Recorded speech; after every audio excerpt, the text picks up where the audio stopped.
मैं अलका ठाकुर हूं और आप सभी का अलका मेडिकल क्लासेस में स्वागत है। और आज हम बहुत ज्यादा ही एक महत्वपूर्ण चीज को समझने वाले हैं जो हमसे जुड़ा हुआ है, जो हमारे समाज से जुड़ा हुआ है और जो हमारी संस्कृति से भी जुड़ा हुआ है। वो क्या है? वो है सेक्सुअल इंटरकोर्स, जिसको हम शॉर्ट फॉर्म में बोलते हैं सेक्स। आखिर ये हमारे लिए क्यों महत्वपूर्ण है, क्यों हमें ये चीजें करनी चाहिए और क्यों जो हमारे पूर्वज थे और उनसे फिर हम हुए तो इन्हीं चीजों के माध्यम से हम हुए। क्या ये हमारे लिए अच्छा है, क्या ये हमारे लिए बुरा है? हम देखते हैं कि इसका जो नेगेटिव इम्पैक्ट है सोसाइटी पे वो भी पड़ता है और जो पॉजिटिव है वो भी पड़ता है। तो क्या ये इतना महत्वपूर्ण है कि ये होना बहुत ज्यादा जरूरी है? और अगर ये होता है तो हमें फायदा क्या है इससे, ये क्यों हमारे लिए महत्वपूर्ण है? इन सभी सवालों का जवाब आज आपको मिल जाएगा। और आपको अगर ये वीडियो अगर थोड़ा सा भी अगर आपको ये नॉलेजेबल लगता है तो आप इसे देखें, वरना आप मजाक के तौर पर ना देखें, क्योंकि ये बहुत ज्यादा ही एक सीरियस टॉपिक है जिसको आपको समझना चाहिए और जिसको आपको एज अ एजुकेशन इसको लेना चाहिए। इसको मजाक में बिल्कुल भी नहीं लेना चाहिए और इसको आपको स्टडी के रूप में लेना चाहिए, क्योंकि ये आपके शरीर की ही बातें हैं, आपके साथ होती है या फिर आपके साथ होगी। अगर आपकी उतनी एज नहीं है तो आपके साथ ये चीजें होंगी। तो एक हमारी संस्कृति है जिसमें हम सबके सामने कुछ चीजों को नहीं बोल सकते हैं, लेकिन हर चीज को समझने का, हर चीज को कहीं ना कहीं अप्लाई करने का जगह होता है और समय भी होता है। तो ठीक ये जो सारी बातें हैं ये इस टॉपिक पे अप्लाई होती है कि अगर ये टॉपिक के बारे में आप पढ़ते हैं तो उसका समय है, उसका एक सही जगह है जहां पे आप डिस्कस करें। आप कहीं पे भी इसको डिस्कस नहीं कर सकते हैं, लेकिन डिस्कस करना भी बहुत ज्यादा ही जरूरी है। तो चलिए हम स्टार्ट करते हैं कि why sex is important. Sex हमारे लिए क्यों महत्वपूर्ण है और ये किस चीज के लिए काम में आता है। तो हम सभी जानते हैं कि जब आपके मम्मी पापा थे उनसे आप हुए और फिर आपसे आपका वंश चलेगा, तो वो सेक्स के माध्यम से ही होता है। तो सेक्स को हम क्या बोलते हैं? सेक्स को हम बोलते हैं सेक्सुअल इंटरकोर्स। क्या बोलते हैं? Sexual intercourse. सेक्सुअल इंटरकोर्स बोलते हैं। अब ये किस लोगों में होता है? एक महिला और एक पुरुष में भी होता है, लेकिन बहुत सारे इसमें एक्सेप्शन भी है, मतलब अपवाद भी हैं। एक महिला और महिला में भी होता है और एक पुरुष में भी होता है। तो उन अपवादों की हम बात नहीं कर रहे हैं, हम नॉर्मली बात कर रहे हैं एक महिला और एक पुरुष के बीच सेक्सुअल इंटरकोर्स की हम बात कर रहे हैं, जिससे आगे जाकर के इन दोनों के मिलने से एक नए बच्चे का जन्म होता है, उनके वंश को वो बच्चा आगे बढ़ाता है। तो सबसे पहले हमने ये समझ लिया कि सेक्सुअल इंटरकोर्स क्यों जरूरी है। ये हमारे वंश को आगे बढ़ाने के लिए बहुत ज्यादा जरूरी है। प्रजनन की क्रिया इसमें होती है और इसी प्रजनन से आगे जाकर के उनके संतान उत्पन्न होते हैं और मनुष्यों की संख्या इसी तरह इसी प्रोसेस के थ्रू ही बढ़ती जा रही है। तो हमने ये समझ लिया कि रिप्रोडक्शन सबसे इंपॉर्टेंट चीज है। कि क्यों इंपॉर्टेंट है, क्यों हम करते हैं? ताकि रिप्रोडक्शन हो और रिप्रोडक्शन के माध्यम से ये एक प्रोसेस होता है, इसके माध्यम से आगे जाकर के उनके वंश आगे बढ़े। ये चीजें हो गई। दूसरा क्या है? फिजिकल आप स्ट्रांग रहे, इनको भी मैं समझाऊंगी इस वाले टॉपिक को। फिजिकली आपके लिए बहुत ज्यादा जरूरी है। उसके बाद इंटेलेक्चुअल आपके ब्रेन के लिए, आपने सोचने समझने की शक्ति के लिए बहुत ज्यादा इंपॉर्टेंट है। इसके अलावा क्या है? इमोशनल आपके भावनात्मक रूप से ये आपको सपोर्ट करता है, इसके लिए जरूरी है। साइकोलॉजिकल आपके सोचने समझने का जो तरीका है और आपका जो पर्सनालिटी है, आपके सोचने से ही आपकी पर्सनालिटी डेवलप होती है। आप जैसा सोचते हैं आपकी पर्सनालिटी वैसी ही होती चली जाती है। आप जैसा रिएक्ट करते हैं आपकी पर्सनालिटी में अच्छा या बुरा आपका रिएक्शन ऐड हो जाता है। और अगर कोई आपको देखेगा या फिर आपसे बात करेगा तो आपकी छवि वैसी ही होगी जैसा कि आप सोचते हैं, जैसा आप करते हैं और जैसा आपका बिहेवियर है सभी लोगों के साथ। ठीक है। इसके अलावा सोशल, समाज में एक अलग इम्पैक्ट पड़ता है। अगर आप एक महिला को शादी करके लाते हैं या फिर अगर आप एक महिला हैं तो अगर आप एक पुरुष से शादी करते हैं तो समाज में उसका एक अलग ही इम्पैक्ट होता है, एक अलग ही छवि होती है। तो ये जो इम्पोर्टेंट चीज मैं आपको बता रही हूँ कि बहुत ज्यादा इम्पोर्टेंट है और समझना तो बहुत ज्यादा ही जरूरी है। तो ये सारे पॉइंट्स हैं जिनके लिए ये बहुत ज्यादा इम्पोर्टेंट है। मतलब व्हाई सेक्स इज इम्पोर्टेंट, क्यों महत्वपूर्ण है? क्योंकि मैंने आपको बता दिया रिप्रोडक्शन के लिए, फिजिकल के लिए, आपके शरीर के लिए, इंटेलेक्चुअल आपके ब्रेन के लिए, इमोशनल आपके भावनात्मक रूप से कैसे ये सपोर्ट करता है, साइकोलॉजिकल मतलब आपके सोचने समझने की जो शक्ति है वो आपका छवि कैसा निर्धारित करता है, तो ये भी इंपॉर्टेंट है, इसमें भी ये काम करता है। अब देखिए, अब यहाँ पे मैंने आपको बोला था कि फिजिकल ये कैसे सपोर्ट करता है। जब भी कोई पुरुष या फिर कोई महिला, जो सेक्स होता है वो कहाँ पे होता है, सेक्स होती है वेजाइना में। जो मेल होते हैं उनके पेनिस और जो फीमेल होती है उनकी वेजाइना, दोनों साथ में जाकर के मिल जाती है, उसके बाद ये प्रोसेस होता है। ठीक है, तो जो रिप्रोडक्टिव सिस्टम का जो चैप्टर है मैंने बहुत अच्छे से इसको समझाया है, और इसमें जो कौन कौन सी बीमारियां हो जाती है या फिर होने की संभावना रहती है इसके बारे में भी मैंने बताया है। तो आप जाकर के उस सभी लेक्चर्स को देख सकते हैं, जिससे आपको बहुत ज्यादा नॉलेज मिलेगा, और अगर आप एक स्टूडेंट है तो आपके एग्जामिनेशन बहुत अच्छे से क्लियर हो जाएंगे, इतनी तो मैं गारंटी देती हूँ। चलिए, यहाँ पे क्या है, यहाँ है फिजिकल में क्या करती है, बीपी को नॉर्मल करती है। अगर आप रेगुलर वे में करते हैं तो आपका जो ब्लड का प्रेशर है वो बहुत सही होता है, ना ज्यादा होगा ना कम होगा, तो बीपी को मेंटेन रखने में ये बहुत मददगार साबित होती है। ठीक है, उसके बाद क्या है, बर्निंग कैलोरीज। अगर आप रेगुलरली सेक्स करते हैं तो आपकी जो कैलोरीज है, जो आप खाते हैं, जो आप फैटी चीज खाते हैं, कोई फास्ट फूड खा लेता है तो वो कैलोरी बर्न होती है। एक तरह से समझ लीजिए कि ये एक लाइट एक्सरसाइज है, हल्का फुल्का अगर आप एक्सरसाइज करते हैं तो वो इससे हो जाता है। ठीक है, स्ट्रेंथन मसल्स, आपके मसल्स को, आपकी मांसपेशियों को ये स्ट्रांग बनाता है। ये जो प्रोसेस है इसको करने से आपकी जो बॉडी की मांसपेशियां है वो स्ट्रांग बनती है, मजबूत बनती है। गुड इम्यूनिटी, अब यहाँ पे मैंने लिखा IgA, मतलब जो आपका इम्यून सिस्टम है, आपका रोग प्रतिरोधक जो क्षमता है उसको बढ़ाने में ये बहुत ज्यादा ही मदद करता है। अब ये मदद कैसे करता है, हमारे बॉडी में IgA, अगर जो लोग रेगुलरली सेक्स करते हैं तो उनके सलाइवा में, मतलब उनके लार में IgA एंटीबॉडी होती है। अब मैंने आपको बताया था कि एंटीबॉडी क्या होती है। एंटीबॉडी का मतलब है कि जो भी इन्फेक्शन अगर बाहर से आपको लगती है तो उस इन्फेक्शन से लड़ने के लिए हमारा बॉडी कुछ चीजें तैयार करता है। वो पानी से थोड़ा सा गाढ़ा होता है, लेकिन पानी के रंग का ही होता है। इसके बाद वो हल्का सा गाढ़ा होता है और वो ब्लड में मिक्स होता है, जिसको हम बोलते हैं हार्मोन। ठीक है, उसको हम क्या बोलते हैं, उसको हम बोलते हैं हार्मोन। ठीक है, तो ब्लड में हार्मोन मिक्स होता है। हम जानते हैं कि हमारा बॉडी बहुत सारे हार्मोन्स को सिक्रीट करता है, मतलब बहुत सारे हार्मोन्स हमारे बॉडी में बनते हैं।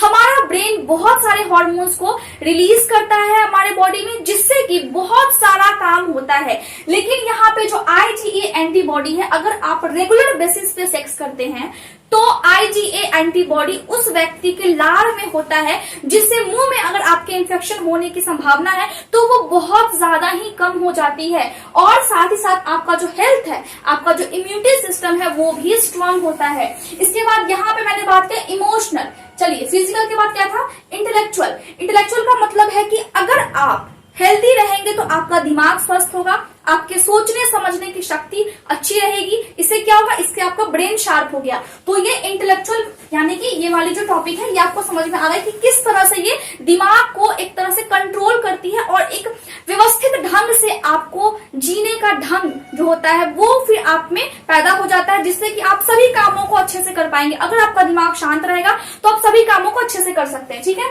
इसके बाद इमोशनल, भावनात्मक रूप से आप जुड़ सकते हैं किसी भी व्यक्ति से। अगर आप जिसके साथ सेक्स करते हैं तो इमोशनली आप उससे अटैच हो जाते हैं। इसका मतलब है कि जो इमोशंस वाला जो फीलिंग है, हम सभी जो इंसान है वो हम सभी जानते हैं कि हमारे बॉडी में बहुत सारी चीजें होती है, लेकिन हम जानते हैं कि कैसे कैसे होती है, लेकिन हम ये नहीं जानते हैं कि ये अचानक से क्यों हो रही है और ये किस तरह से हो रही है। नहीं तो जो साइंटिस्ट थे वो बिल्कुल हमारे जैसा एक इंसान बना सकते थे आर्टिफिशियली, लेकिन क्यों नहीं बना पा रहे हैं, क्योंकि हम में इमोशन है, हम में भावना है। तो वो जो भावना है वो इस सेक्स के माध्यम से ही आता है। तो इस तरह से हम देख सकते हैं कि इमोशनली बहुत ज्यादा सपोर्ट करता है ये सेक्स। ठीक है, इसके बाद जिसके साथ भी आप संबंध बनाते हैं उसके साथ आप बहुत ज्यादा भावनात्मक रूप से जुड़ जाते हैं। तो इसका मतलब ये हुआ कि जो सेक्स है वो आपके और आपके फैमिली के बीच में रिलेशनशिप बहुत स्ट्रांग करता है, बहुत अच्छा करता है, जिससे आपका जो जीवन है वो थोड़ा सा इजी हो जाता है, स्ट्रेस भरा जीवन। ठीक है,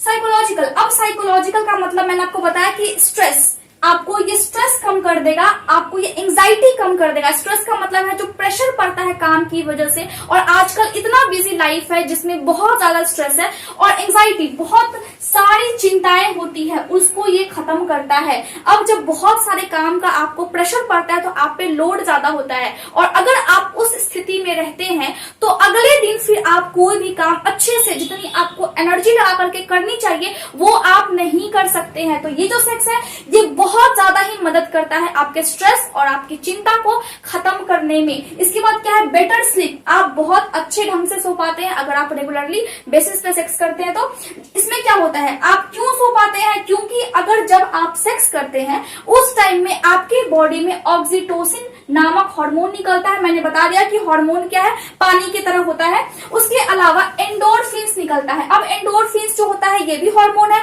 ये हंसने के टाइम भी निकलता है और ये सेक्स करने के टाइम भी निकलता है, जिससे आप अच्छा फील करते हैं और एक तरह से आपका मूड बिल्कुल फ्रेश हो जाता है। तो जो ये दोनों हार्मोन है जब ये निकलते हैं, अब ये दोनों हार्मोन को हम साथ में क्या बोल सकते हैं, लव या फिर इंटीमेसी हार्मोन भी बोल सकते हैं। इंटीमेसी का मतलब है जब इंटीमेट होते हैं दो पर्सन, जब आप शरीर से जुड़ते हैं किसी और पर्सन के साथ, ठीक है, उसको हम बोलते हैं इंटीमेसी। तो जब ये दोनों हार्मोन निकलती है सेक्स करने के टाइम में, तो एक तो आपका मूड बहुत अच्छा होता है और दूसरा आपका जो स्लीप है, आपका जो सोने की क्षमता है वो बहुत, अगर आप कम देर ही सोएंगे तो आप बहुत अच्छी नींद सो पाएंगे, ठीक है। तो ये दोनों हार्मोन है, जब ये दोनों मिल जाती है बॉडी में, साथ में निकलती है और जब मिल जाती है तो एक तरह से ये सुलाने का काम करती है, ठीक है, ये समझ में आ गया। इसके बाद है रिलीफ हेडेक।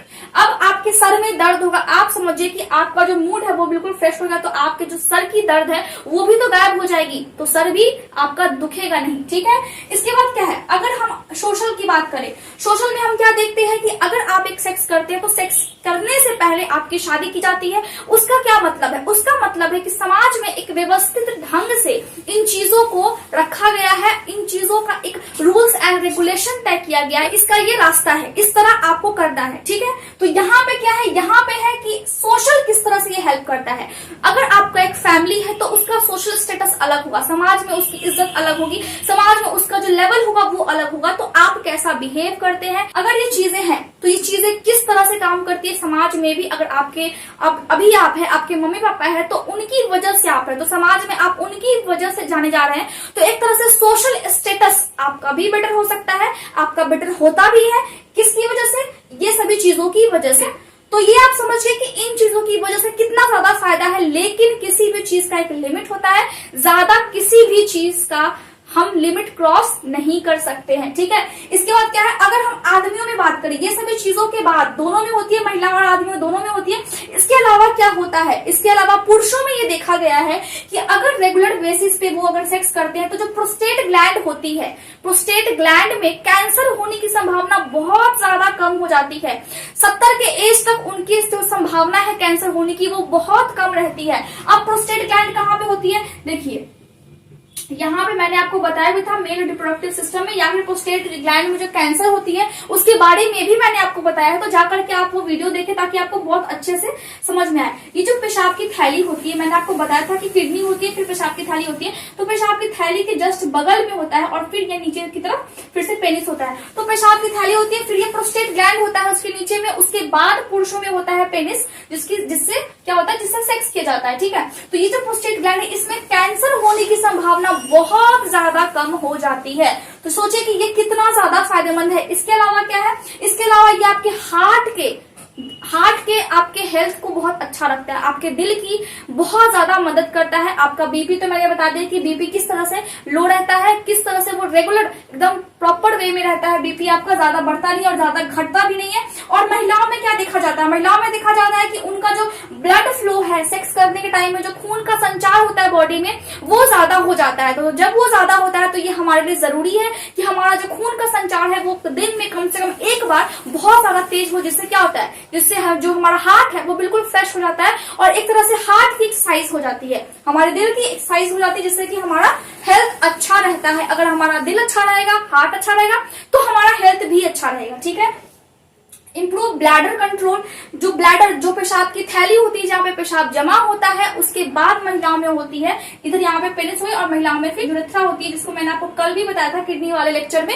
तो उसको क्या होता है, वो जो ब्लैडर है पेशाब की थैली है उसको कंट्रोल करने में बहुत ज्यादा मदद मिलती है। हम किसी किसी को देखते हैं कि उनको पेशाब लगता है और तुरंत उनको बहुत ज्यादा ही तेज लग जाता है, क्योंकि उनको कंट्रोल नहीं होता है तो बहुत देर तक कंट्रोल नहीं कर सकते हैं, उनका जो हालत होता है वो कुछ ज्यादा ही खराब हो जाता है। डायबिटीज वाले पेशेंट के साथ भी यही होता है, लेकिन सेक्स करने की वजह से ये आपके ब्लैडर के कंट्रोल को बहुत स्ट्रॉन्ग कर देता है। ठीक है, महिलाओं में अक्सर ये देखा जाता है। रिड्यूस इनकॉन्टिनेंस, अगर पेशाब करने में दिक्कत होती है किसी महिला को, रुक रुक करके पेशाब होता है, तो उसको भी ये सुधारता है। Relief menstrual and pre menstrual cramps, देखिए पीरियड्स होने से पहले बहुत तेज दर्द होता है पेट के नीचे, पेरू जिसको हम बोलते हैं वहां पे, और इंग्लिश में हम उसको बोलते हैं पेल्विक रीजन। ठीक है, तो यहाँ पे पेट के नीचे ये हो हमारे पेट, और इसके नीचे, ठीक है, इसके नीचे इस तरह होती है स्ट्रक्चर, यहाँ पे बहुत तेज दर्द होता है पीरियड्स के पहले और पीरियड्स के दौरान भी। और जब कोई महिला रेगुलर बेसिस पे सेक्स करती है तो ये जो दर्द है वो उनको थोड़ा कम होने लगता है, उनसे उनको रिलीफ मिलने लगता है। क्यों? क्योंकि ये जो सेक्स है वो उनको मदद करता है। इम्प्रूव इनफर्टिलिटी मतलब जो बांझपन की समस्या है वो भी खत्म होती है इससे। बिल्ड स्ट्रॉन्गर पेल्विक मसल्स, जो पेल्विक मसल्स है मतलब जो कमर के आसपास की जो मसल्स होती है महिला की सेक्स करने की वजह से वो बहुत ज्यादा स्ट्रांग हो जाती है। मसल्स मतलब होती है मांसपेशियां जो होती है वो बहुत ज्यादा स्ट्रांग होने लगती है। और क्या करता है, प्रोटेक्ट अगेंस्ट एंडोमेट्रियोसिस। अब एंडोमेट्रियोसिस का क्या मतलब है, इसका मतलब ये है कि जो यूट्रस होती है महिला में, वो उसके अंदर की जो लाइनिंग होती है, मैंने यूट्रस के बारे में भी बहुत अच्छे से बताया है, तो आप जाकर के उसको सीखें, क्योंकि सीखना बहुत ज्यादा जरूरी है। जो यूट्रस होती है उस यूट्रस में सबसे अंदर वाली जो परत होती है उसको हम बोलते हैं एंडोमेट्रियम। क्या बोलते हैं हम? एंडोमेट्रियम। अब सारे परतों को तो मैं नहीं बताऊंगी, लेकिन एक परत को बता देती हूँ, एंडोमेट्रियम। इसके मैंने डिटेल लेक्चर लिया है।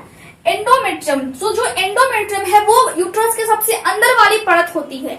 लेकिन जो महिला बहुत लंबे समय तक या फिर समझिए कि जीवन भर सेक्स अगर नहीं करेगी तो उनमें ये खतरा होता है कि यूट्रस के बाहर ये वाली परत आना शुरू हो जाए, वो भी टूट टूट करके। अब टूट टूट करके कैसा है, देखिए यहाँ पे हमारा जो यूट्रस होता है वो कुछ इधर होती है फैलोपियन ट्यूब, इधर समझ लीजिए कि ये है, देखिए ये इस तरह से है।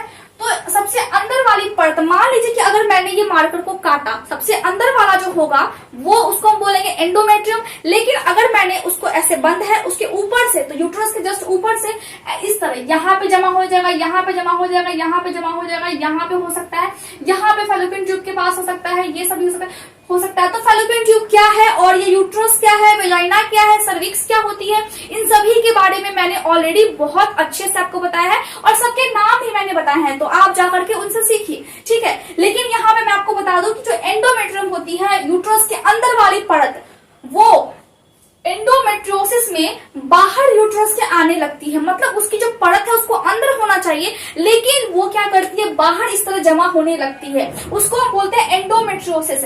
तो अगर कोई महिला रेगुलर बेसिस पे सेक्स करती है तो ये जो होने की संभावना है, ये वाला जो प्रॉब्लम है, ये बहुत हद तक कम हो जाता है। और जो महिला जीवन भर, समझिए कि जो महिला जीवन भर अगर सेक्स नहीं करेगी तो उनमें ये वाला जो प्रॉब्लम है ये होने की संभावना बहुत ज्यादा होती है। तो हम क्या बोलते हैं, तो हम बोलते हैं कि जो सेक्स है वो महिला को बहुत तरीके से एक तरह से सुरक्षित रखती है और साथ ही साथ पुरुषों को भी ये सुरक्षित रखती है। तो इस तरह आप समझिए कि why sex is important for us, क्यों बहुत ज्यादा महत्वपूर्ण है सेक्स, जिसको हम बोलते हैं सेक्सुअल इंटरकोर्स। अब आप समझ गए होंगे कि मैं क्या कहना चाह रही हूँ। अगर आपको कोई भी प्रॉब्लम होता है तो आप बेझिझक आप कमेंट करें और आप पूछ सकते हैं। इसके अलावा आप मेल भी कर सकते हैं और आप इसी लेक्चर को फेसबुक पेज पे भी देख सकते हैं। आप इंस्टाग्राम पे भी मुझे मैसेज कर सकते हैं। Thank you so much for watching my video. अगर आपको मेरा वीडियो अच्छा लगा है तो आप इसे लाइक, शेयर और सब्सक्राइब जरूर करें। Thank you so much.